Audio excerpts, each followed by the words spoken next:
안녕하세요, 장 대표입니다. 이번 주는 지난주에 예고를 해드린 것처럼 금융시장에 대한 이야기를 스터디 형식으로 좀 해보는 걸 시작을 할게요. 그리고 썸네일을 보셔서 아시겠지만 이 코너의 제목은 십장생입니다.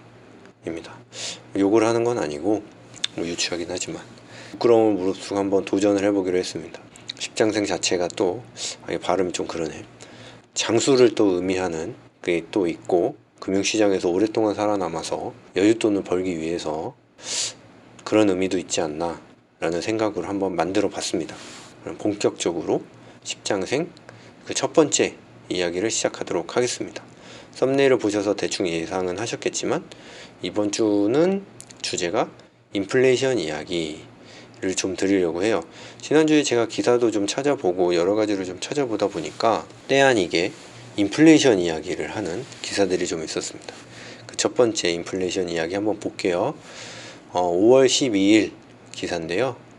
모건 스탠리, 나쁜 인플레 위협이 커지고 있다 라고 이야기를 하면서 이 기사를 잠깐 요약을 해보면, 인플레이션이 올 건데 일반적으로 경제 성장을 동반하는 인플레이션이 아닌 경제는 성장하지 못하고 물가가 오르는 나쁜 인플레가 올 가능성이 커지고 있다에 대한 이야기를 하고 있어요. 교과서적으로 이야기를 하면 스태그플레이션을 나쁜 인플레라고 표현을 한 거겠죠. 여기서 잠깐 말씀을 드리면 통화정책에 두 가지 목표가 있습니다. 실업률과 인플레이션을 잡는 건데 이 두 개는 반비례의 관계죠. 완전 고용에 이르르면서 물가를 잡는 일은 굉장히 힘들어요. 왜냐면 기본적으로 물가가 오른다는 것 자체는 시중에 돈이 많아지는 건데, 그거는 기본적으로 경제 성장을 동반을 한다는 거죠. 경제 성장이 동반이 돼야 당연히 실업률은 저하가 될 거고, 그렇기 때문에 실업률과 물가는 반비례의 관계가 있습니다. 그래서 보통 경제 성장이 되면은 물가가 오른다는 거가 기본적인 이야기예요. 하지만 지금 상황은 코로나라 이런 걸로 인해서 지금 초저금리 상태가 장기적으로 계속되고 있는데 오히려 물가는 오르지 않고 있는 상황인데, 여기서 마이너스 금리 얘기까지 나오고 있죠. 미국은 지금 파월 의장이 그거에 대해서는 약간 부정적이긴 하지만 앞으로는 어떻게 될지 모르는 거고, 지금은 실질적으로 경제 성장이 동반하지 않는데 시중에 유동성이 점점 커지기 시작을 하면서 어쩔 수 없이 오를 수밖에 없는 그런 상황이 올 거라는 그런 내용의 기사입니다. 그러면 여기서 이게 실질적으로 이런 인플레이션이 올지, 그게 좋은 인플레이션인지 나쁜 인플레이션인지에 대해서는 우리가 그때 가봐야 알 수가 있어요. 하지만 나쁜 인플레이션이 온다는 가정을 하면 이거를 과연 우리가 투자 기회로 어떻게 삼아야 될 것인가에 대한 이야기를 해봐야겠죠. 그러면 여기서 이제 이 이야기가 나왔는데, 우연찮게 관련해서 인플레이션이 왔을 때 어떤 식의 투자를 해야 될지에 대한 이야기를 하는 기사가 좀 더 있었어요. 그래서 이번 첫 번째, 이것도 모건 스탠리 기사인데 좀 웃기긴 하죠. 인플레이션이 올 거라고 생각을 하고 인플레이션이 왔을 때 추천 종목 20개를 했습니다. 약간 조금 의도가 있지 않은가 생각이 들긴 하는데, 결국에 이 기사를 보고 투자 결정을 해야 되는 거는 우리 각자의 몫이기 때문에 그거에 대해서 한번 생각을 해볼게요. 여기서 이제 20개 종목을 이렇게 이야기를 했는데, 제가 좀 찾아보니까 대부분이 보험주예요. 보험주라는 거는 보험을 지급을 하기 위해서 어느 정도 지속적으로 보험금을 받은 다음에 그거를 자산과 부채를 기간을 일치를 시켜서 최대한의 수익을 내는 게 필요합니다. 그런 경우에 이런 보험과 같은 업종은 금리 상승기에 인플레이션이 오면 그 인플레이션이 끝없이 상승하는 것을 시중의 유동성을 줄이기 위해서 중앙은행에서는 금리를 올리게 되죠. 그러면은 금리 상승기가 도래를 하게 됩니다. 금리 상승기가 도래를 했을 때는 이런 보험주가 전통적으로 실적이 좋아요. 그래서 이런 인플레이션이 왔을 때는 보험주가 그동안의 과거 상관관계로 봤을 때는 실적이 좋았다라는 이야기를 좀 하는 거죠. 근데 이게 실질적으로 봤을 때 금리 상승기가 도래를 한다는 것 자체는 기본적으로 좋은 인플레이션에 대한 가정이 있는 거라는 생각은 조금 해봐야 될 것 같습니다. 그럼 나쁜 인플레이션이 왔을 때는 과연 금리는 어떻게 변할 것인가?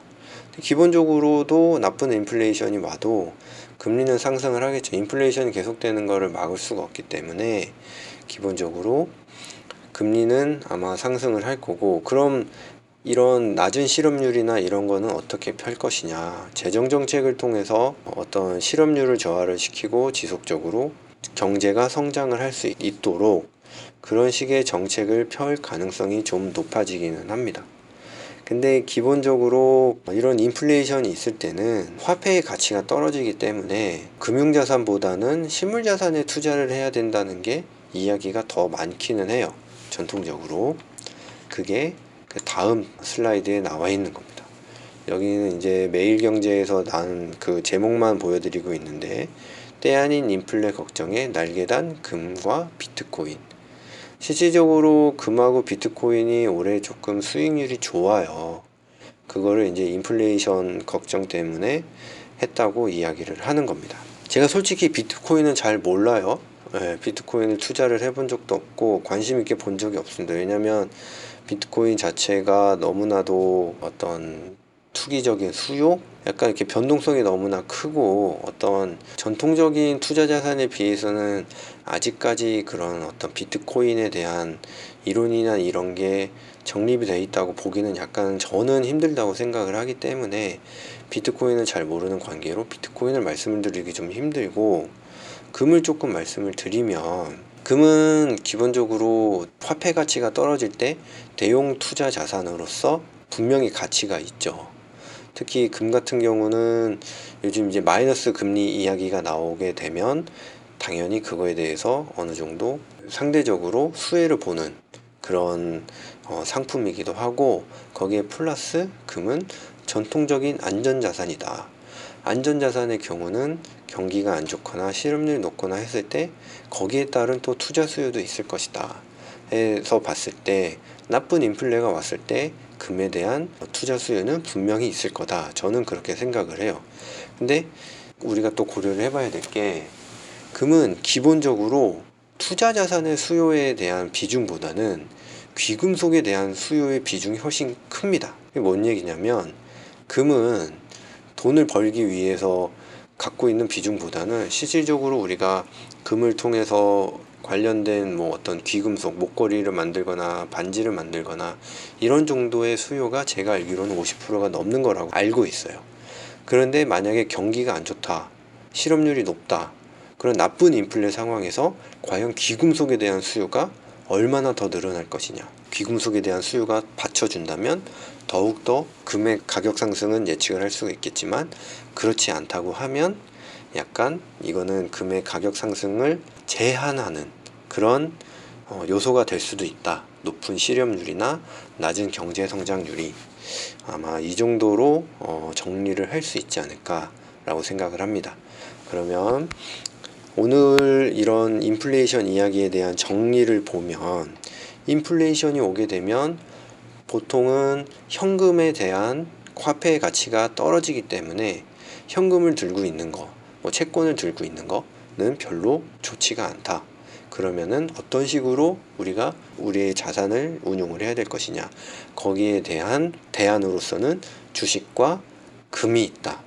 주식 같은 경우는 근데 금융자산이기 때문에 실질적으로 금융자산에 대한 수요는 인플레이션 기간에서 그렇게 높진 않다. 그래도 주식 종목 중에서는 보험주 같은 게 금리 상승기에는 좋은 그동안의 성과를 보여줬다는 것을 상관관계를 찾을 수는 있다.